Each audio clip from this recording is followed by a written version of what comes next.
Have you ever wondered if the laws that govern the universe could actually help you manage your money?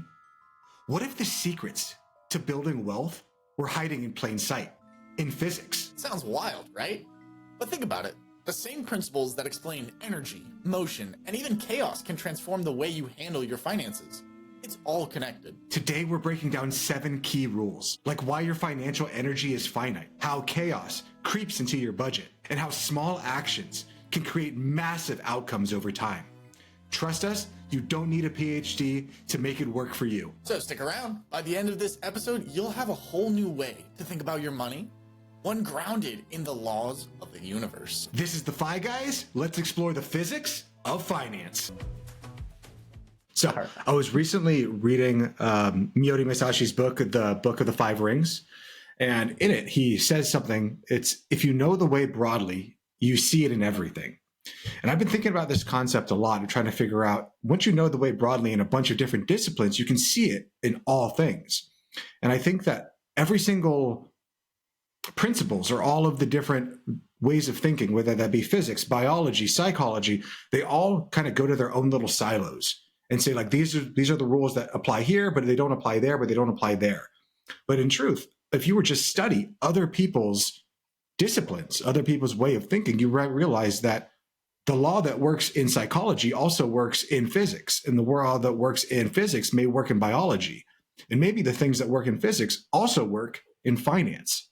So today I'd like to explore how some of these laws of the universe, the physical laws that govern our day-to-day interactions, our entire cosmos, how they can be applied to physics or through finance. Because in finance, it's so squishy. It has to do with human psychology. And psychology, for many reasons, is not a true scientific discipline because we can't always get the exact same output. All the inputs might be the same, but the output's always different. That's why it's a social science, not a hard science.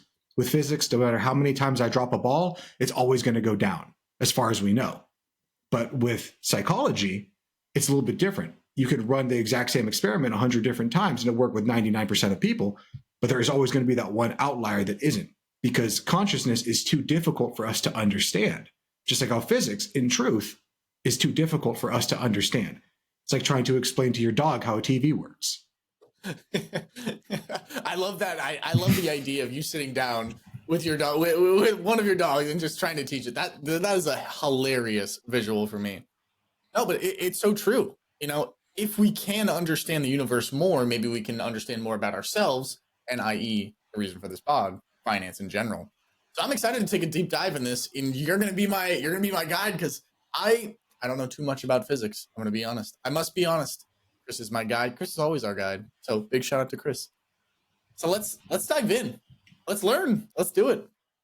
For sure. So we might end up turning this to a 2-part podcast. Maybe we'll make it into one. Again, we just turn on the camera and we see what happens. So currently I have 7 principles that come from physics that I believe also apply to finance. And I have one that's a little bit of a bonus, that's a little bit physical, a little bit biological, a little bit engineering. So we're going to talk about that as well. The first law that I want to talk about from physics is the law of conservation of energy. And in physics, energy cannot be created or destroyed. It can only change forms. Okay. So can you think of some ways that energy cannot be created or destroyed? It can only change forms that might apply to finances. Gosh, I mean, maybe like saving. Would that be something? Sure. Okay. But okay. Let me help you out a little bit. Okay. So if we apply this, or the way that my brain works, if we're going to apply this to finances, this physical concept into finances, your financial energy, whether that's time, money, or your effort, is finite. You can't create unlimited wealth without putting it into energy, whether that be saving, investing, or effort. I think too many people in life, they want to just have all the money out of nowhere. But we have to know that energy, which is money, just can't be created or destroyed. It needs to change form. So you need to change form by putting in either saving, investing, or effort in order to create that time, that strength, that energy into money. But too many people in life just want them to have the money. They just want energy in money just to be created out of thin air and come to them without them having to put in the effort. Interesting. No, that's an interesting concept. I never thought of it like that. I guess it does make sense. Yeah, so I'll give you an example. Just like energy is a closed system, if you're not allocating your money effectively through saving, through investing, through knowledge, it may dissipate without generating any return. How many of us work so hard in life to accumulate money and now they just stick it under their mattress and they believe like, oh, it's okay, at least I have that energy. But any energy that's bottled up will eventually dissipate. And it's the exact same thing. We take these physical concepts and we take it to of entropy and we take it to the real world of finance. In finance, it's not entropy that's happening, it's inflation. Inflation is the thing that creates the entropy. What do you think about that concept? I think it's interesting, but I think before we dive deeper, could you give us a definition of what entropy really means? In entropy, I will talk about that in the second law. Okay. Put a pause on that question then. No, I mean, it's deep. It's very deep. And for someone who's enjoys the sciences, sometimes it takes me a while to wrap my head around it completely, but I mean, it makes sense. It makes sense that you spend your energy for money, right? It makes sense that that's why we call the money energy, because that's really what it is. It's your life's energy put into a physical form, i.e. money, and nobody really wants to waste it. We just want to grow it so that we get a better bang for our buck and we make our energy expand. And I love that. Nice. Well, let's move on to law number 2. To answer your question, the law of entropy. So you asked me that question, what is entropy? Yeah. Entropy, another word for that is disorder. Entropy or disorder can almost be used interchangeably. So entropy or disorder always increases over time in a closed system. So if I'm going to apply that concept to finance, financial systems, both personal and in business, tend to become more disorganized and chaotic without proper management. So we can think about this in that someone says, oh, I just want to make a lot of money and I'm never going to learn how to manage all of it. I'm just going to keep on making money and that'll fix itself. Well, that person can never stop making money because money without putting proper work into it will try to always find chaos. The nature of reality, the nature of all order is that it is trying to be turned into chaos. And it takes physical work all the time from people, from whatever, from God, from infinity, to try to bring order to that chaos. Interesting. So you kind of have to really will your money into growing. It's not going to grow on itself. You have to force it through. You have to push it through. You have to push it to grow, to expand in investing and whatnot. Yeah, otherwise, it really does come down to you have to put in work. No one like falls into financial independence. No one falls into being good with money. No one just trips here like, oh, hey, I have this huge 401k and all this stuff. It took work. And even maybe they didn't even know they were putting in work, but in order, by definition, for them to grow their investment accounts, they had to have been putting money in over time. Mm-hmm. And maybe it didn't take a bunch of work. It just took understanding some very key and simple principles and doing it over enough time. Yeah. No, I think that's something that most people could wrap their head around. It's pretty common. And I think that putting a law of entropy, right, on it, it starts to make more sense, right? Chaos and disorder increase over time, and if we don't do anything, it just continues till what? We destroy ourselves, or we run out of money, or till you run out of money, till you're 89 years old working at Walmart as a greeter because you never thought it through. Yeah. I mean, just an example. If you don't budget, if you don't track your spending at all, your financial situation will naturally get more chaotic, leading to inefficiencies and financial problems down the road. I think a lot of people hope that eventually I'll figure it out. Eventually I will get there. But it's a physical law that the amount of work that it takes to do something is the same amount of work no matter what time period you put it over. So if you decide that over the next 30 years of my life, I'm going to put in a little bit of work for the next 30 years and be inside the same, and then I'm going to be where I want to go. Well, you can do that and put a little bit of work, so small amount of work that you don't even really feel it.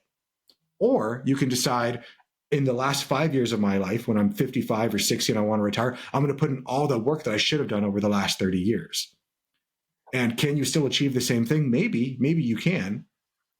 But it's the same thing if I was going to try to run a marathon, or let's say I just want to run a mile, and my goal to run this mile is 6 minutes. That's a pretty relatively fast mile.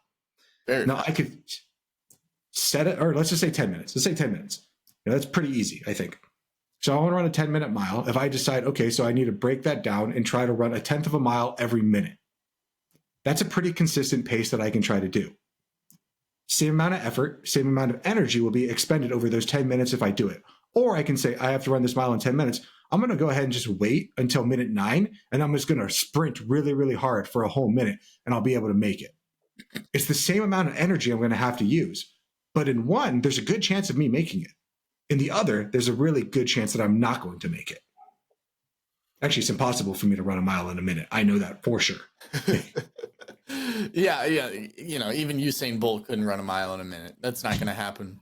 No, I think that's a great analogy for saving and investing. You don't want to let the first beginning years of your investing journey go to waste just because of laziness or, lack of financial education. It's important to take charge as early as you can. Nothing wrong with taking charge later in life. Better to start than never start. But that's why we kind of impress upon you that, compound interest has an effect. One of the great things of our universe, right? And it's so important to get in early. But I love that analogy of like waiting to the 9th minute and then sprinting the mile. Like, yeah, you might get close, maybe, but you're not gonna get that far. Okay. Let's continue. Yep, because time really helps there. So it's not only am I running in that analogy, if I'm having to run, by doing it earlier, it's like I also have the wind at my back because I also have compounding on my side over time. And compounding, we know, takes one of the biggest factors in compounding, if not the biggest, is time. Time is the thing that we can't get back. Same if I wanted to wait till minute 9 to start running, I don't have time anymore.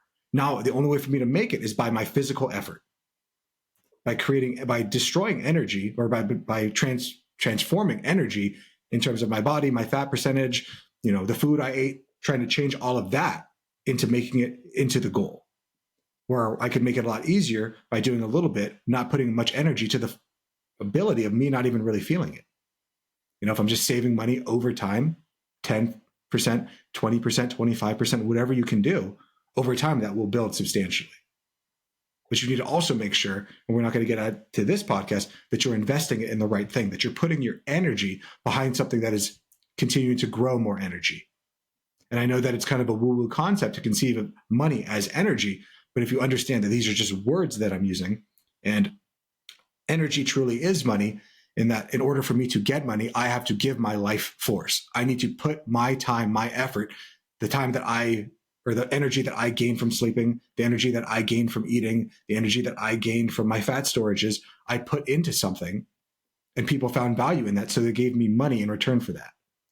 So by the law of transference, my physical energy became money. Interesting. And we're I don't know about you, but for me, it's like trying to figure out a way around that, but it's not possible. Basically, what you're saying, the only way to get more is to do more. You put more input in, get more output. Correct?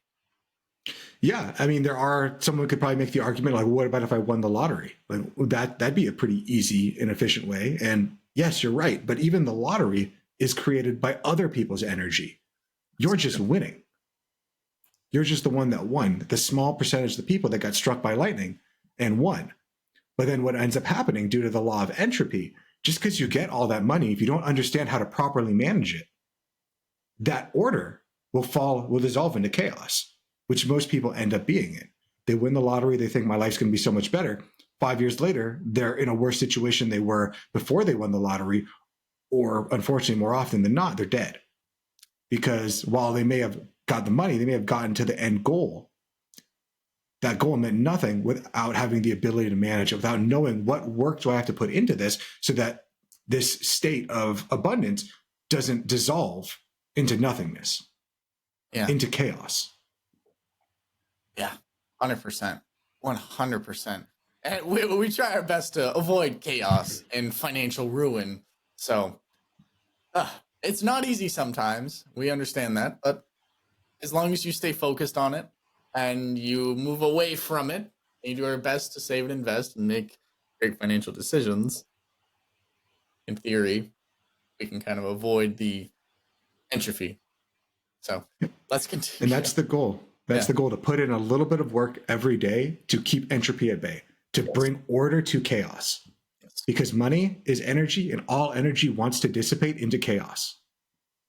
Not to be destroyed, not to go away, not to be controlled, to dissipate, to transfer its energy to somewhere else. So the next rule that we're going to talk about is something that most people have heard about. If you're a kid of the 90s, you probably have seen the movie. It's known as the butterfly effect. This is both a physical law and it's a part of chaos theory.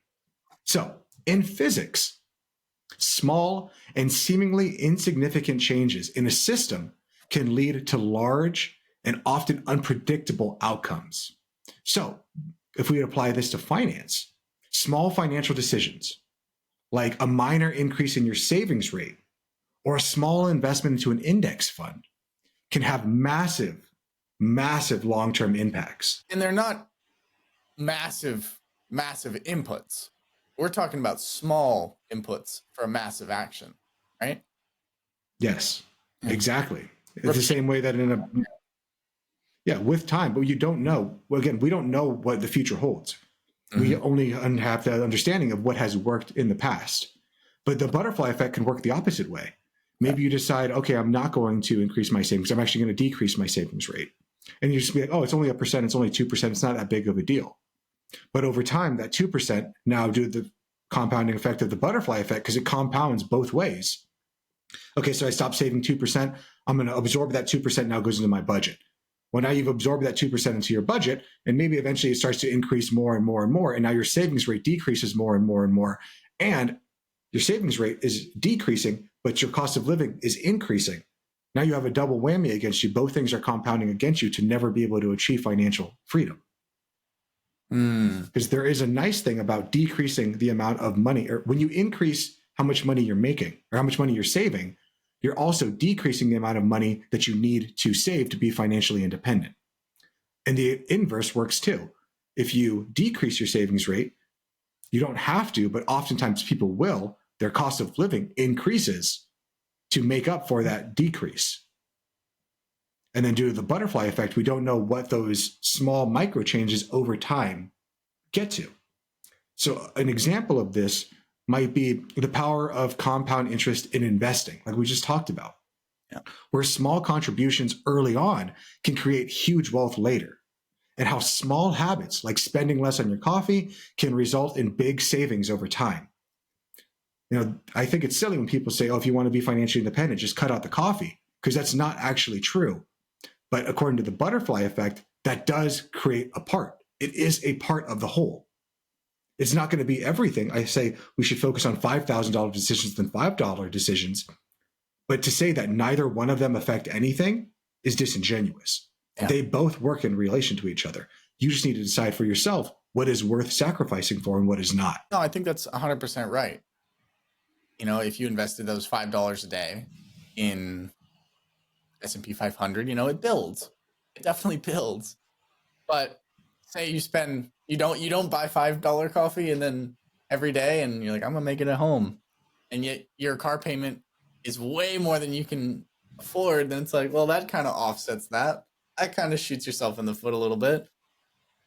So I think, is it too much to ask to be, do you have to be financially responsible in every realm? Or can I splurge a little bit at the $5 coffee and have a lower car payment? You know, it's all a different game.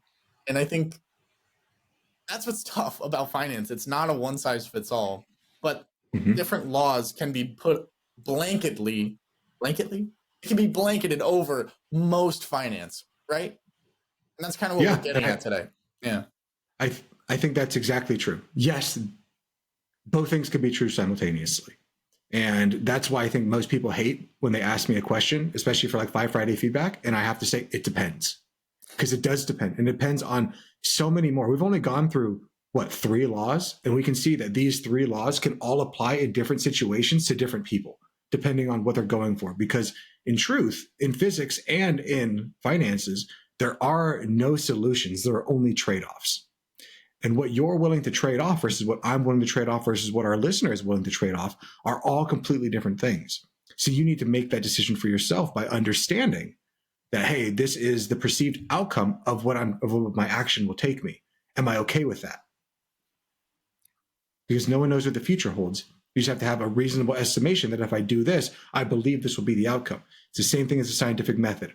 I have a thesis, I test my thesis, I find out if it worked or didn't work. If it worked, great, my thesis holds. If it didn't work, then that means that my thesis is wrong and I need to change. I need to change my inputs to ideally get a better output. Okay, so we've done, number 1, the law of conservation of energy, right? We did the law of entropy. We talked a little bit about butterflies and how they affect things. What's next on this list? Number 4 is feedback loops. Okay. And feedback loops are both a part of physics, but more specifically, they're a part of biology. Okay. And in biology, feedback loops, both positive and negative, regulate biological and physical processes. There are both positive feedback loops, which amplify change, and there are negative feedback, which counter it. So I'll give you an example for finance to try to make it a bit easier for both yourself and our listener to understand.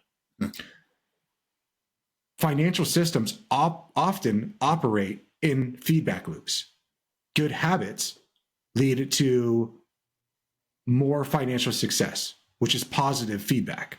The more that I budget, the more that I understand my savings rate, the more that I understand, I get more financial success, positive feedback loop. While poor habits or debt can spiral into greater financial challenges, which would be a negative feedback loop. Both things are true. If you're good with money, you're often going to be good. You ever meet somebody and you're like, wow, this person just seems to be good in all things, whatever they do? It's because they have a positive flywheel. They have a positive feedback loop. Everything they're good at makes them better in other things. To be good in anything is to be good in everything. And to be good in everything is to be good in anything. But it's the opposite. It's the exact opposite. Where you meet somebody who's like, man, this person has nothing together. It's the exact same thing. They have a negative feedback loop where the negativity is compounding on the negativity, therefore spinning the flywheel the opposite way. Interesting. I can think of both of those people simultaneously, the negatives and the positive.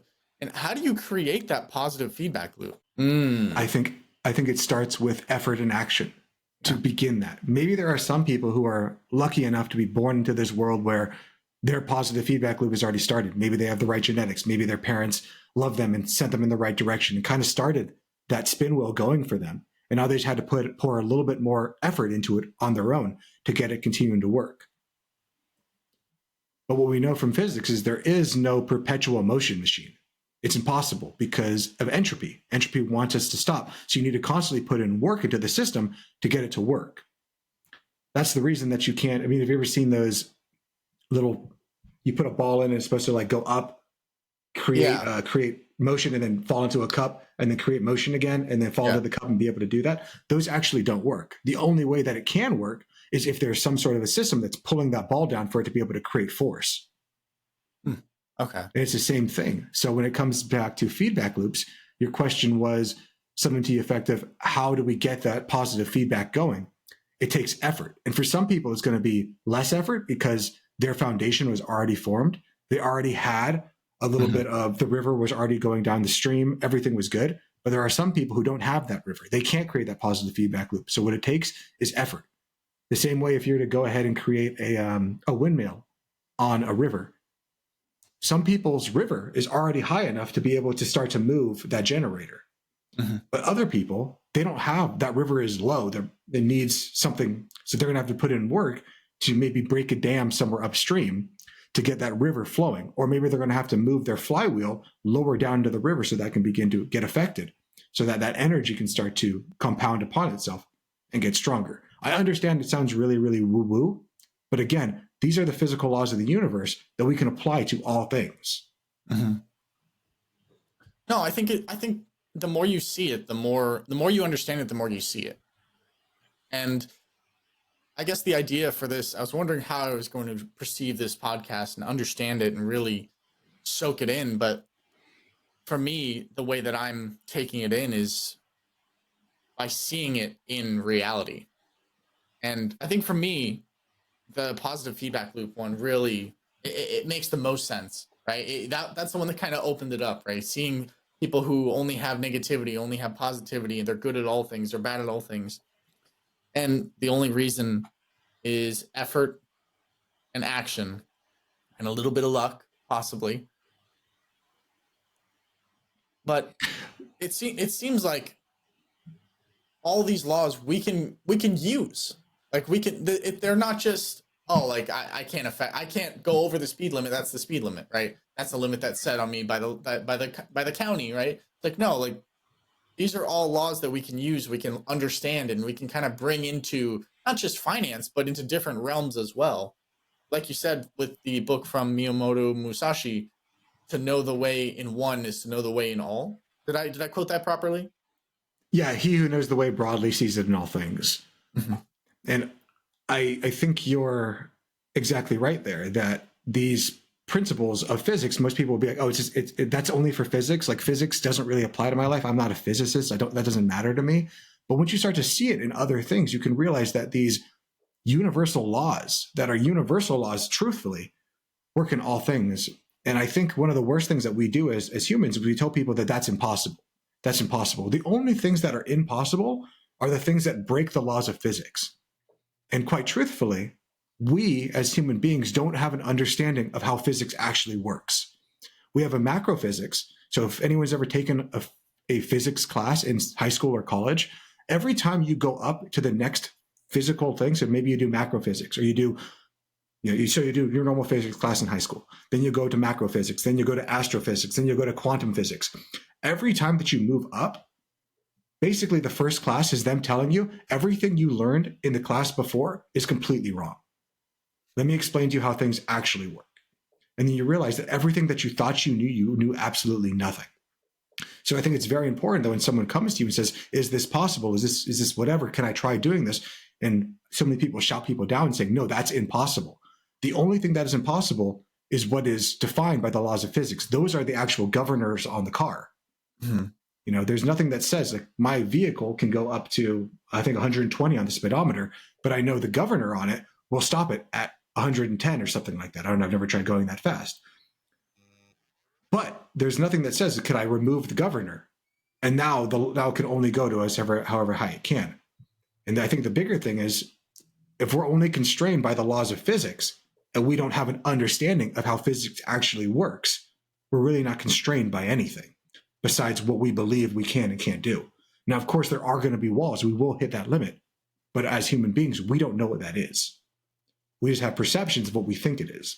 It's kind of like if I was to pick up this pen and drop it and drop this pen, the law of gravity would say that this pen will drop. And due to my testing of it, it works every single time. Due to all of human history, it's worked every single time. But that doesn't mean that this next time is not going to work. And if it doesn't work, we need to go back and rewrite all of our history to figure out that, oh, shoot, there was something we didn't understand. Because in truth, science can never tell you why something happened. It can only just prove why it didn't happen. There's a difference between causation and correlation. So for feedback loops, I'm glad that you're understanding it a bit more. Let me give you the definition again, and I'm going to give you an example and see if that helps. Nice. Yeah. So in biology, feedback loops, both positive and negative, regulate biological and physical processes. So positive feedback loops amplify change, while negative feedback loops counter change. So an example for this for investing or for finance might be the compounding effect of investing is a positive feedback loop where gains lead to more gains. So that would be positive. But on the negative feedback loop, on the other hand, taking high interest debt creates a negative feedback loop where debt grows faster than you can pay it off.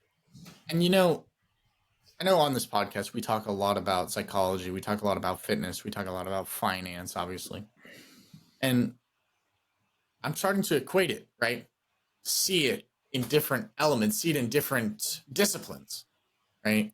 Well, I go to the gym more, well, then I'm going to get healthier more. You know, it's going to have a ripple effect. Me going to the gym 3 times a week, it's going to have a big ripple. Me having a healthy breakfast every morning, it's going to have a ripple down the line. And I guess that ripple might be constituted as the butterfly effect. That might be number 2 or 3. Yeah. Yeah. So I hope that image helps to understand these different disciplines, these different laws of physics. Because for me, that analogy you just gave and the one that I was speaking on, it really helped me to kind of imagine it. Because you hear the butterfly effect and it's like, sure, butterfly here, tornado there, like, sure, like, what does that mean, right? That sure. But when you start putting it in your own life and how a small decision can have a big impact, especially compounded. I mean, not even like compounded, but me turning left or turning right could be the difference between me getting in a car accident and getting killed or me surviving another day, you know? And I heard about that. I heard about that from, I think it was Jocko, or no, I think it was a different Navy SEAL, but he was saying like the platoon commander made a decision to go left instead of right. And on the left, there was a 200-pound IED, would have killed everybody in the platoon. But because they went right, they didn't die. And the people in the platoon had kids, and then their kids had kids. And an entire generation was saved by one person's action. And that's kind of the butterfly effect of it all. And how one small decision you might not think is that big has a massive impact. Just like saving, and just like investing, just like working out, just like anything. And it's kind of starting to hit me all at once. So I'm rambling a little bit, and I'm sorry for that. But this is the first time that I've really had a chance to equate physics to finance and physics to everything else in life. So this is beautiful. This is really awesome. I would love to continue. Of course. Before we get to principle number 5, I want to talk to you a little bit about that idea of anything that we do sends us into a different tangent of reality, right? So we're going to move away from astrophysics, from normal physics, and I want to move into theoretical and quantum physics really quick, just so we can have a better understanding of this. So we believe, because we perceive all of our life through everything through our brains and through our individual brains. So my life can be perceived between my ears. So therefore, I only know what did happen. I don't know all of the infinite number of things that could have happened.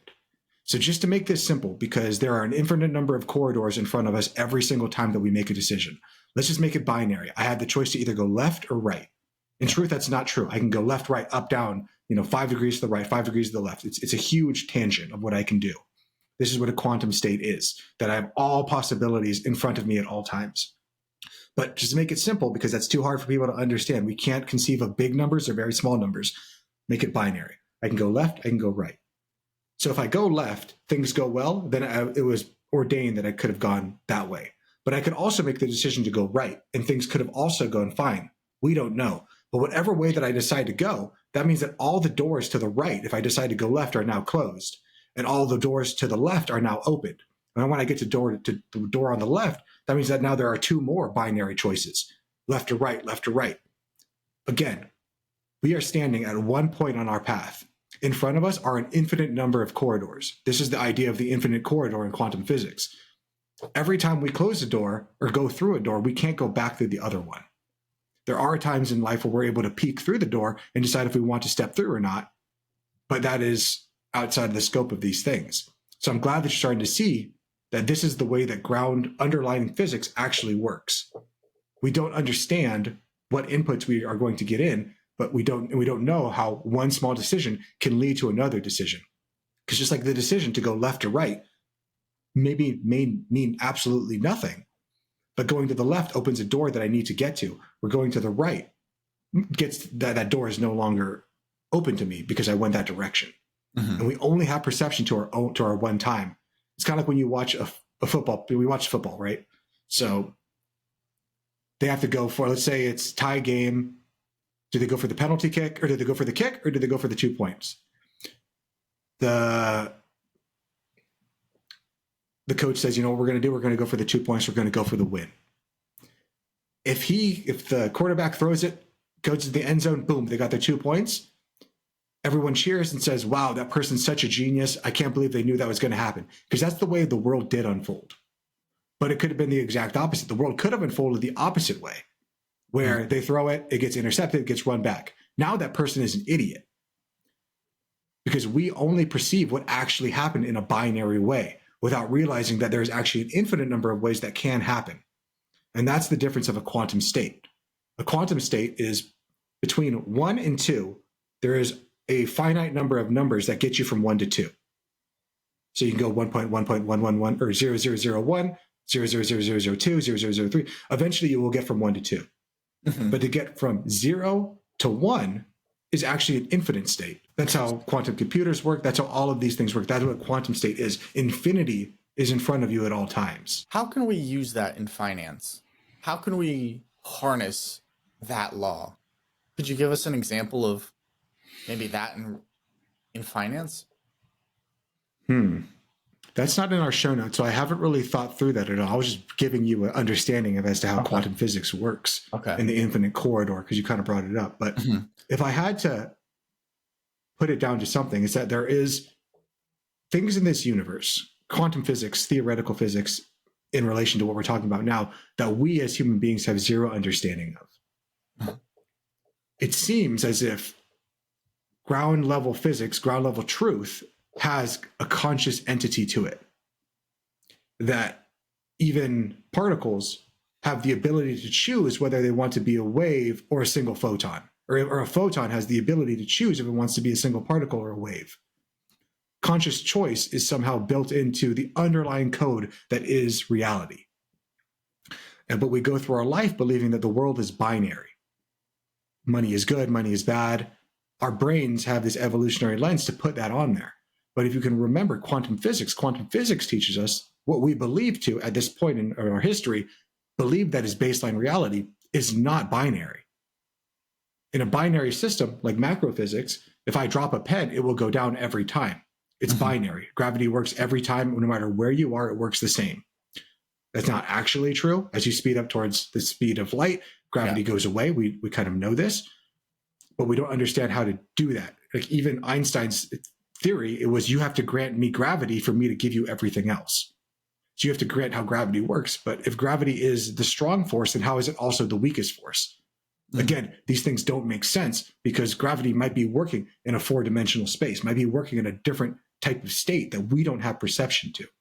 So if I had to use quantum physics, you were to really like put a gun to my head, Chris, how can I use quantum physics to change my life? It's to realize that the nature of reality is not binary. The nature of reality is not 0 and 1. It is the infinite corridor between 0 and 1 at all times. So maybe the goal is to find the middle way that works for you. And the hardest thing about the middle, about balance, is that balance is constantly changing. Same of I was to put you on, like you're on a little one of those monkey bars, right? And then I told you, hey, I want you to put both your feet in front and you have to just stand there and stay balanced. You realize that there's going to have to be conscious effort for you to be able to keep that balance until you're able to be able to figure out the true balance where you don't have to put anything else anymore. You're no longer going to have to put in work. But finding that balance is near impossible because there's always going to be life. There's going to be wind. There's going to be the butterfly effect that's pushing you either way. So you need to put in constant effort to stay grounded. You know, what you were saying about finding the middle way, that one really stuck to me, right? The fact that you can either save or spend, one or the other, when in reality, left or right, there's so many possibilities in between there. Save a little, save a lot. You can spend a little, spend a lot. You can be right in the middle, find your groove. And in personal finance, you have to find what works for you.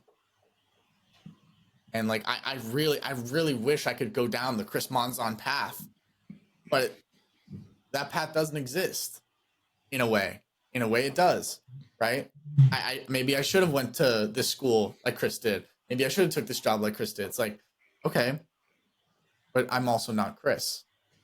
I also don't have the same skills or abilities as Chris, all of them and some of them, right? So what I find so scary about this is even though the law is placed over all of us, we still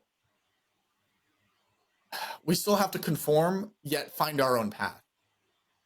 And that's both brilliant and scary at the same time. For me, the way I learn is by placing these things that are honestly above me, right? And bringing them into my world and trying to understand and equate this to that.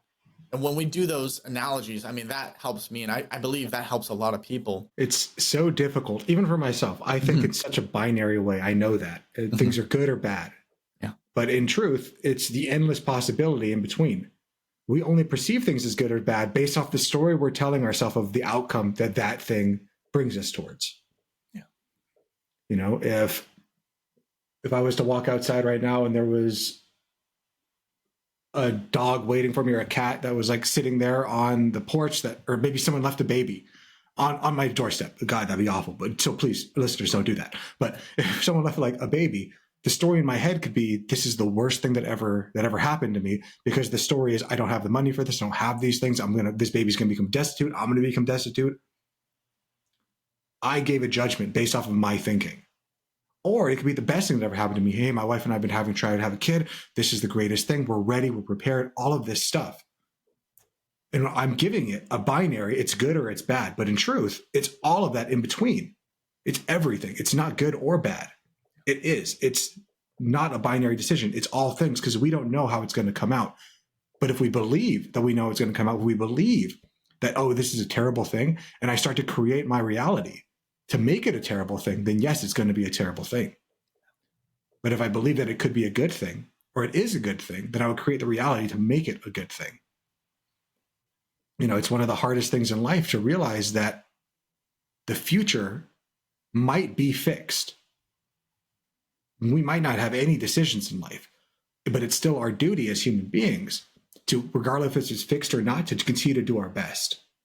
Because I remember when I first learned about that concept that we don't have free will. Consciousness comes up with whatever you're going to do, and then your frontal brain is the thing that actually gives the reason that you made the decision. So your unconscious makes the decision, I want to save money or spend money. And then your frontal brain gives the rationality for why you made that decision to save or spend money. And we all think that, oh no, I consciously decided to save money or to spend money. But in truth, your frontal brain only justified why you did what you did. So maybe in reality, we don't have any free will. But that doesn't mean that we should go through life pretending that we don't have free will, because that's only going to lead to a life of scarcity. It's not a good life or a bad life, but is that type of thinking serving you? Or is it going to just lead you to destruction? That's a very interesting way to look at it. And I think it very well could lead you to destruction. So we've talked a little bit about a lot of things. Should we move on to our next point? Because we have a total of 7, correct? We actually have 8, because I have an extra one for us. One. So what I say we do is, we're about 45 minutes into the podcast. So is there anything else you want to explore with the realm of quantum physics? Because that was something I didn't plan to talk about. We can kind of extend that out and see if we can get anything more to our listeners, or anything you want to talk about with feedback loops, butterfly effect, law of entropy, or conservation of energy. My goal with this podcast is to get people to understand how I think, how I look at the world. And when I learn a different principle from, say, psychology, biology, physics, finance, economics, how I don't just try to see that thing only work in that one discipline. I try to take that principle and take it to all other disciplines and say, does that thing hold up in all of these different locations? Because the way that I define truth is it must work across multiple people and across time, and across people, time, and situations. That is where we begin to find what is truth. And of course, we can't actually define truth because we don't know. But my thought is if it works across situations, across people, and across time, then we're getting closer to truth than farther away. And the closer towards truth, do you believe the better the life will be? I believe that life is about upward striving, trying to grow yourself in service of other people. And I believe if we are able to understand what is truth, and again, these are just words, and some people might say God. They might, where they use the word God, I use the word truth. And these are just vernaculars for words that are ineffable. And somebody, when they hear the word God, they might think of divine knowing. Some people might think of a bearded guy in the sky. Some people might think of whatever things they are. When I think of truth, I think of all of those things and none of those things simultaneously. But my goal is to try to figure out what is truth. What is it? Underline everything else. Because if you figure out that, I don't know what happens, but it's an endless goal that I can always strive for, to try to figure out what is truth, what is the divine, what are all of these things? Because my entire life, I've always felt that there is something more to this, that this existence can't be it. I've always felt there is something more. And I've had experiences in my life that I have touched upon that, what is that more? That there is something outside of what we perceive in our physical bodies, in our physical spaces. But how do we reach that place? It's the same thing of when you dream. When you're dreaming, that is reality to you. It's not till you wake up that you realize that wasn't real. But maybe it was. We don't know. That's what I want to discover. What is truth?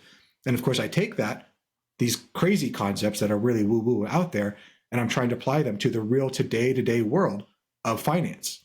Because in my goal, in my world, from what I've seen my entire life, money is the thing that holds people back. Yeah. Money is the thing that holds people back from discovering truth, from discovering themselves, from discovering all of these things. So the reason that I work as a financial advisor, the reason I do what I do, is to get money out of the way so that I can have more people on the journey with me to try to discover truth, to try to discover the nature of themselves, the nature of reality, the nature of all things. Because I believe that we are all, or all is one and one is all. And it's kind of a weird concept, but when I say that all is one, we are all one entity. And each individual one of us is part of the whole. We are all of it, whatever it is. You can call God, the divine, truth, infinity, whatever words you want to use. I don't really care. We're really just arguing over, vocabulary. Words, yeah. Okay, so we're going to turn this one into a two-parter, and we'll save the last few of them for next episode. I'm excited for that. I think it's going to be another deep conversation. And, I think what we do at this channel and what we do at this podcast is trying to expand your mind in different things that you might not have been thinking about. And this is definitely one of those podcasts where your mind should have expanded a little bit more. I know mine has. And if it did expand, we hope that you would share this podcast with someone who you believe needs a little bit of mind expanding. Not saying they're dumb, but everybody needs to expand a little bit, right? So with that being said, I'd like to get to our action step before we close out. Yes. Before almost forgot. Continue, sir. So we're all about action here at the Fi Guys. If you're just listening for entertainment, that is wonderful, but I want you to put this into action. Like we've talked about before, the only thing that matters, there is no good or bad. It's your action and your effort that gives it that good or badness, that shows who you are, what is your character. So what I want you to do, we've talked about 4 different principles, physical principles of the world that I believe can be applied to finances and to basically all things. I haven't figured out something that this doesn't work for yet, but I'm in the realm of finance, so it makes sense. So we talked about the law of conservation of energy, the law of entropy, the butterfly effect, and feedback loops. I want you to take one of the principles that we discussed today and apply it to your financial situation for this week. I'm going to give you some examples. So the law of conservation of energy, I want you to track how much money, how much of your financial energy, what I mean by that, I mean how much of your money are you using and where is it going? Using a budgeting app or a spreadsheet to see if your spending aligns with your goal. Are you conserving your energy effectively? Or are you putting it in places that it's going to grow Or is it all dissipating away? Are you taking your energy and buying BS with it? That BS that you're buying with it, whether that be shoes, purses, handbags, new cars, is that building your energy or is that destroying your energy? It's not doing either one of them. What it is doing is it's transferring the energy. And when that energy transforms into something else, into a car, into a purse, into whatever, is that giving you more energy back? Is it creating a positive feedback loop that's going to give you more energy over time? If you want to choose the law of entropy, declutter your financial systems by automating your savings and paying down one high interest debt. Remember, life is always trying to move towards disorder. So the more that we can simplify it, the less work we have to put in. Because the more complex the system, the more it wants to move towards entropy, the more work it takes to create it to go. So the simpler the system, the less work in order to keep entropy at bay. That's why when I'm trying to think about physics, I look at what is the underlying physics, because all of underlying physics is actually quite simple. Have you ever heard of Copernicus and how he figured out that we were a heliocentric, not a geocentric universe? No, I don't believe I have. So this is something we'll talk about in next week's one a little bit more. But what he found, or the way that things used to work, was that they believed, or the ancients believed, that the Earth was the center of the universe, and the sun revolved around the Earth, and all the other planets revolved around the Earth. Sure. And there's a geocentric model that shows how our planets circle, because they would notice that as they tracked the night sky, that there were these planets, which they assumed were planets because they were brighter in the sky than all the stars, that would make these circles.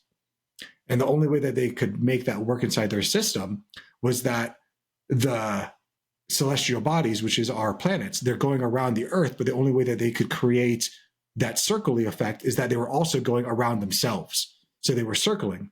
And it was until Copernicus decided that, hey, maybe instead of the globe being at the center of the universe, if the sun is at the center of the universe, then that actually makes sense for why those things are moving that way. It's because we're moving around the sun and they're moving around the sun as well. And then that makes that system easier. Entropy no longer has to be so much more difficult. It's the theory of Occam's razor, which we'll discuss next week. And the final one is the butterfly effect. I want you to start with small habits, like $5 a day that you can try to save and grow. Shoot, even if it's $1, we don't know what small effects can compound to in the future if we believe that it's true. So pick one, take action, let us know how it worked for you. I understand that some of this stuff might have been a little crazy, might have been a little bit out there, and I agree. There are times where I think that I'm crazy in my own head, but I'm trying to show you different thoughts that I have and how it works for me. And you can take them or leave them. But I think understanding how other people think is the best way to see our common humanity in all people, in all things. I would agree. With that being said, guys, we hope that you have a wonderful week. We will see you back here again very soon. I'm Dom. He's Chris. And we are the Five Guys. Peace. Later. This video podcast is sponsored by Monzon Wealth. The content in this podcast is for informational purposes only and should not be considered financial advice. We do not endorse specific products or services. Past performance does not guarantee future results. The opinions expressed are those of the hosts and guests, not the podcast sponsor.